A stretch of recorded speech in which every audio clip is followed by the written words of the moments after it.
रहीम। आप सभी मीडिया हजरात का बहुत बहुत शुक्रिया। जैसा कि आप सबको मालूम है कि आज दिल्ली में जो हमारे प्रोटेस्टर्स पिछले 10 से ज़्यादा दिनों से प्रोटेस्ट कर रहे हैं, एहतजाज कर रहे हैं लद्दाख की 4 अहम मांगों को लेकर, तो आज जवाहरलाल नेहरू यूनिवर्सिटी और फिर जो दिल्ली में मौजूद स्टूडेंट्स और दीगर सिविल सोसाइटी के लोगों ने चाहा था कि वो इस प्रोटेस्ट का हिस्सा बने। तो पुलिस की तरफ से पूरा एक तरीके का क्रैकडाउन किया गया दिल्ली पुलिस की तरफ से, जो लद्दाख भवन के 60-70 मीटर के दायरे को पूरा बैरिकेटिंग करके किसी को आना जाने में पाबंदी लगा दी गई।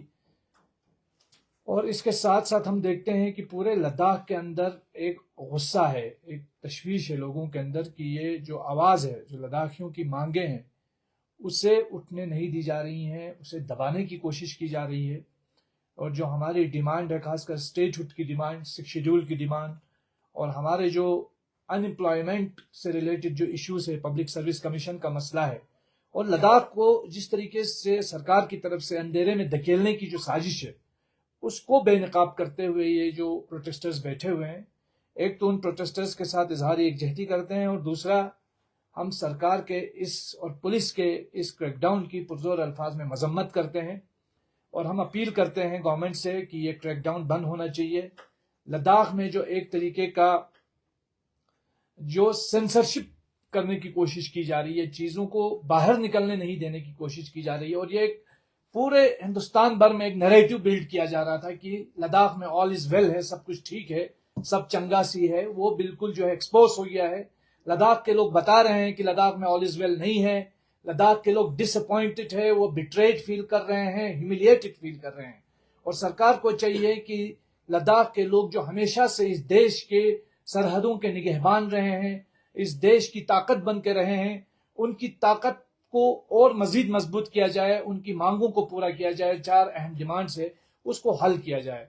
तो फिलहाल जो हमारा प्रेस कॉन्फ्रेंस करने का मकसद भी यही है कि जमीयत उल उलमा इस्ना शरिया करगिल जो है वो इस पूरे जो एहतजाज कर रहे हैं मुजाहिरीन हैं, इनसे अपनी सॉलिडरिटी करते हैं, और हम अपने स्टेटहुड की डिमांड, अपने 6 शेड्यूल की डिमांड, अपने नौजवानों के लिए जो रोजगार का मसला है, अनएम्प्लॉयमेंट के इश्यूज है, और जो क्राइसिस हैं, उसको लेकर के स्ट्रांगली हम खड़े हैं। और हम इन मांगों को लेकर आगे भी जो है इन मांगों को उठाएंगे, और सरकार से ये अपील करते हैं कि वो इन मांगों को सुने। और जो टॉक्स हमारे जो है वो एक बहुत लंबे समय से जो है ये टॉक्स जो है वो बंद हुए थे सरकार और लद्दाखी लीडरशिप के बीच में, वो टॉक्स जल्द अज जल्द जो है वो रिज्यूम हो। यही बात कहनी थी, जो शेयर करनी थी आप लोगों से, और इसीलिए ये प्रेस कॉन्फ्रेंस आज रखी गई। और जमीयत उल उलमा पूरी तरीके से इन मुजाहिरीन के साथ खड़ी है, ये हम बता रहे हैं। सज्जाद साहब, आप केडीए की भी मेंबर हैं, तो केडीए की तरफ से फिलहाल किसी भी तरह की स्टेटमेंट नहीं आया है, इसको आप कैसे देखते हैं? ये जो प्रेस कॉन्फ्रेंस है, हमने तो किसी पे क्रिटिसाइज करने के लिए या किसी को आलोचना करने के लिए तो ये प्रेस कॉन्फ्रेंस नहीं है हमारा। लेकिन चूंकि आपने सवाल किया, उस सवाल के पस मंजर में ये कहूँगा कि मैंने हमारे केडीए के कन्वीनर साहब को इससे पहले 2 बार जो है टेलीफोनिकली मैंने कन्वे किया था कि हमें एक प्रेस कॉन्फ्रेंस करना चाहिए, और बहुत सारी डेवलपमेंट्स इस बीच में हुई, खासकर पद यात्रा के बाद से लेकर के अब तक, तो इन तमाम चीज़ों पर लेकिन कोई जवाब नहीं आया। और इसके बाद से इसी हिसाब से भी मैंने टेलीफोनिकली कन्वे किया था, वो इश्यूज जो है वो सामने नहीं आने की वजह से हमें ये प्रेस कॉन्फ्रेंस करना पड़ रहा है। वरना हमारा ऑलरेडी जो प्लेटफॉर्म है वो केडीए का प्लेटफॉर्म है, जिस पे हम तमाम डिमांड्स को जो है अक्सर उछालते हैं। लेकिन अब ये है कि अगर हम हमारी केडीए की लीडरशिप अगर खामोश रहती है, तो चूंकि हम सब केडीए का हिस्सा हैं और बहुत सारी ऑर्गेनाइजेशन इस ऑर्गेनाइजेशन से जुड़ी हुई हैं, तो इसलिए हमें भी पब्लिक का रिजेंटमेंट सुनना पड़ता है। मैं उम्मीद करूंगा कि जो चीजें हम यहाँ से बता रहे हैं वो केडीए के प्लेटफॉर्म से अगर हो तो और अच्छा है। लेकिन अगर बार बार कन्वे करने के बाद भी कोई रद्द अमल नहीं आता है, तो हमें मजबूरन प्रेस कॉन्फ्रेंस जो है वो अपने इदारे के बिहाफ पे, अपने ऑर्गेनाइजेशन के बिहाफ पे करना पड़ा। सर, अभी केडीए से रिलेटेड 1-2 सवाल ये हो गए कि अभी तक में जो आप रिप्रेजेंट कर रहे हो जमीयत उल उलमा इस्ना शरिया को करगिल डेमोक्रेटिक अलायंस में, अभी तक 2-3 अनशन हो गए लेह में, और वो लोग लॉन्ग टर्म अनशन की भी बात कर रही है। तो मेरा सवाल यही होगा सर कि केडी और एपेक्स के बीच जो बॉन्ड है वही बॉन्ड अभी भी है, या क्योंकि रिसेंटली आपका भी एक स्टेटमेंट आया था कि सोनम वांगचुक के साथ आप अनशन पर ना बैठे, तो अगर आप इस बॉन्ड को किस तरह देखते हो? और आने वाले दिनों में एपेक्स केडी का जो बॉन्ड रहेगा, उन्हें आइंदा आने वाले दिनों में कॉल भी दे सकते फॉर लॉन्ग टर्म अनशन के लिए, क्या? पहली चीज तो ये है कि ये किसी जात का अनशन नहीं है। सोनम वांगचुक हो या मैं हूं या कोई और XYZ, किसी का अनशन नहीं है। ये लद्दाख के अवाम की मांगे हैं जो हम उठा रहे हैं। दूसरी बात, जो कुछ दिल्ली में हुआ वो टोटली अनफॉर्चुनेट था, क्योंकि मुझे केडीए की तरफ से वहां पे अनशन पे बैठना था, और जिसको लेकर के जो रिजर्वेशन सामने आई, जो मैंने अपने वीडियो के जरिए बताई, लेकिन उन तमाम चीज़ों को बालाइताग रखते हुए, उन डिफरेंसेस को साइडलाइन करते हुए, चूंकि इस वक्त हमारा जो इंटरनल जो डिफरेंस है वो इम्पोर्टेंट नहीं है, हमारी जो मांगे हैं वो इम्पोर्टेंट है।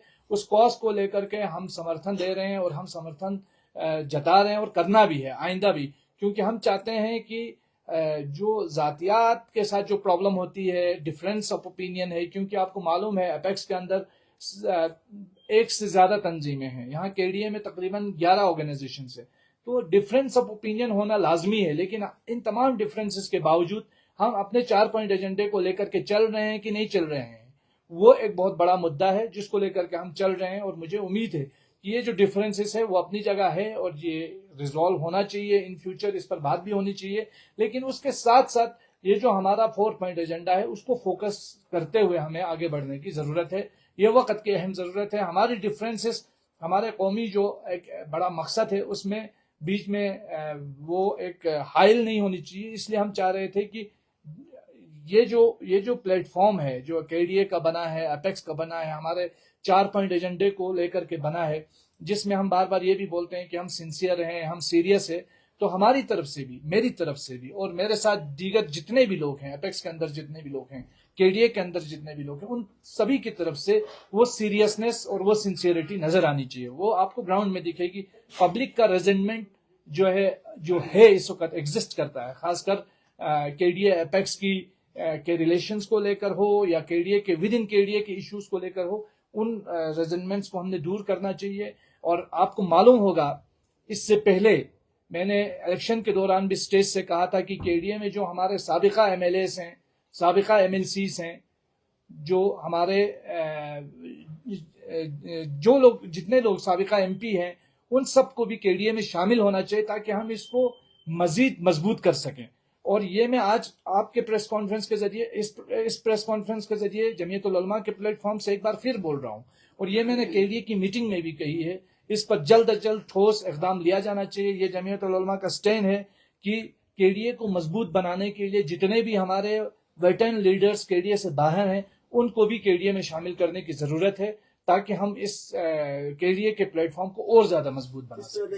एक चीज क्लियर करने की ये था कि दिल्ली में जब नाम आया, आप और सोनम वांगचुक साहब जो है अनशन पे बैठने जा रहे हैं, तो क्या आप इंडिविजुअली बैठने जा रहे थे या केडीए को रिप्रेजेंट करके बैठने जा रहे थे? जाहिर सी बात है, आपने जो स्टेटमेंट इशू किया है उस पे साफ जाहिर था कि हमारे को चेयरमैन का स्टेटमेंट था कि मैं केडीए की तरफ से जो है वो अनशन में बैठने वाला हूं, और सोनम वांगचुक साहब जो है वो अनशन में बैठेंगे। इसके अलावा जो हमारे एपेक्स बॉडी के भी कुछ लीडर्स थे वहां पे मौजूद, उनको भी अनशन में रुकना था।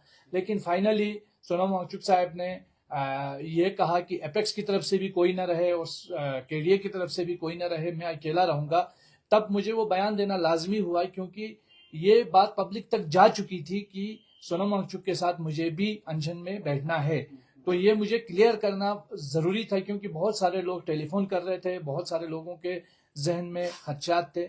और बाकी जहां तक मेरा रहने का सवाल है, गुलिस्तान न्यूज़ आपकी तरफ से और STV लद्दाख में नासिर साहब ने भी इस न्यूज़ को कैरी किया था कि मैं केडीए की तरफ से जो है अनशन में बैठूंगा। किस तरह देखते हो सर आने वाले दिनों में केडीए हो, एपेक्स हो, ऑनगोइंग अनशन जो अभी चल रहे हैं सर दिल्ली में, और साथ ही साथ डेलीगेशन भी मुझे लगता है CCA LDC ले भी गए हुए हैं। आने वाले दिनों में एक फ्रूटफुल आउटकम मिले और सोर्स के मुताबिक आई एम नॉट श्योर कि जम्मू कश्मीर को भी फुल फ्लेज्ड स्टेटहुड में अब ये हो रहा है। यही चीज हम बार बार कह रहे थे कि जम्मू कश्मीर को फुल फ्लेज स्टेटहुड मिल रहा है। लद्दाख को ना स्टेटहुड की बात हो रही है, ना यूटी विद लेजिस्लेचर की बात हो रही है, ना 6 शेड्यूल की बात हो रही है, ना हमें पब्लिक सर्विस कमीशन देने की बात हो रही है। इसी चीज को जमीयत उल उलमा बार बार कह रहा था कि अगर आपने ना हमें यूटी देना है, ना 6 शेड्यूल देना है, ना पब्लिक सर्विस कमीशन देना है, तो कम से कम हमारा जो स्टेट था प्री 5 अगस्त में, उस स्टेट को हमें वापस करो। एटलीस्ट हम इस दलदल से, इस मुसीबत से हम छुटकारा पा सकें। बहुत सारे लोगों ने इसको नेगेटिवली ले लिया, लेकिन ये जमीयत उल उलमा का अपना एक क्लियर स्टैंड है और आज भी हम इस बात पे खड़े हैं और हम चाहते हैं कि अगर सरकार को किसी तरीके की प्रॉब्लम है स्टेटहुड देने में, 6 शेड्यूल देने में या फिर पब्लिक सर्विस कमीशन देने में, तो ठीक है, हमें अपना स्टेट वापस करे। हमें आपके साथ इस मुसीबत में यूटी एडमिनिस्ट्रेशन के इस आइडिया के साथ नहीं रहना है। हमने ब्यूरोक्रेसी के रहम करम पे नहीं रहना है। हमें डेमोक्रेसी चाहिए, हमें अपनी रिप्रेजेंटेशन चाहिए और अगर हमें अपना स्टेट मिलता है तो उससे बेहतर कोई ऑप्शन नहीं है। हमें अपना स्टेट दिया जाए और अगर स्टेट के लिए पहले अगर शुरुआत में आप लेजिस्लेचर भी देते हैं तो उस पर हम सोच सकते हैं, लेकिन हमें स्टेटहुड हमारी डिमांड है, 6 शेड्यूल हमारी डिमांड है, पब्लिक सर्विस कमीशन हमारी डिमांड है। इस वक्त जो खेल हमारे नौजवानों के साथ खेला जा रहा है, डेनिक्स में हमारे कैडर्स को डेनिक्स के अंदर डाला जा रहा है, हमें लद्दाख का अपना कैडर बनाने की जरूरत है। 5 साल में जो है अब कोर्ट को जो है इधर इंटरवीन करना पड़ा, सो मोटो एक्शन लेना पड़ा यूटी गवर्नमेंट और गवर्नमेंट के खिलाफ, सेंटर के खिलाफ, कि क्यों 5 साल में एक भी गेजेटेड पोस्ट की नौकरी किसी सिंगल लद्दाखी को नहीं मिली है। ये तो अनफॉर्चुनेट है ना। ये कहां से, आसमान से तो कोई इलाके लद्दाखियों को गेजेटेड पोस्ट की नौकरी नहीं देगा। ये जो यहाँ बैठे हुए हैं 6000 करोड़ का दम भर रहे हैं जितने भी ब्यूरोक्रेट्स हैं, ये उनका काम है हमारे लोगों को नौकरी देना। तो मुलाजिमत हमें नहीं मिल रही है। कश्मीर में आप देखें लोगों ने अपना रिप्रेजेंटेशन दे दिया, अपनी नुमाइंदगी दे दी, वो अपनी चीजें ट्रैक पे वो वहां पे जम्मू कश्मीर में आ रही हैं और 47 के बाद पहली बार लद्दाख को रिप्रेजेंटेशन से महरूम किया गया। 47 के बाद पहली बार लद्दाख को डेमोक्रेटिक राइट्स से महरूम किया गया। और आज आप देखें नुब्रा में एक शख्स, एक प्रोटेस्टर प्रोटेस्ट करते हुए बोल रहा है कि सरकार ने हमें बीच सड़क पे छोड़ दिया, सरकार ने हमें डिसअपॉइंट कर दिया। मैं समझता हूं ये फीलिंग्स लोगों के दिलों में आना अच्छी बात नहीं है। हम इस देश की ताकत बनना चाहते हैं और सरकार से गुजारिश करते हैं कि ये 4 पॉइंट मांगों को माने और आप हमें इस देश की ताकत बनने और हमारे अंदर जो ट्रस्ट डेफिसिट पैदा हो रहा है उस ट्रस्ट डेफिसिट को एड्रेस करने का मौका दें। सर, एपेक्स बॉडी ने आज सोनम वांगचुक के साथ मुलाकात किया है जी, तो क्या आपका क्या प्लान है आने वाले समय में, क्या आप भी मुलाकात कर सकते हैं? नहीं, देखिए इस वक्त तो हम सॉलिडरिटी के तौर पर जमीयत उल उलमा के प्लेटफॉर्म से हम इज़हार यकजहती कर रहे हैं, जितने भी प्रोटेस्टर्स हमारे दिल्ली में हैं और जितने भी लोग हैं।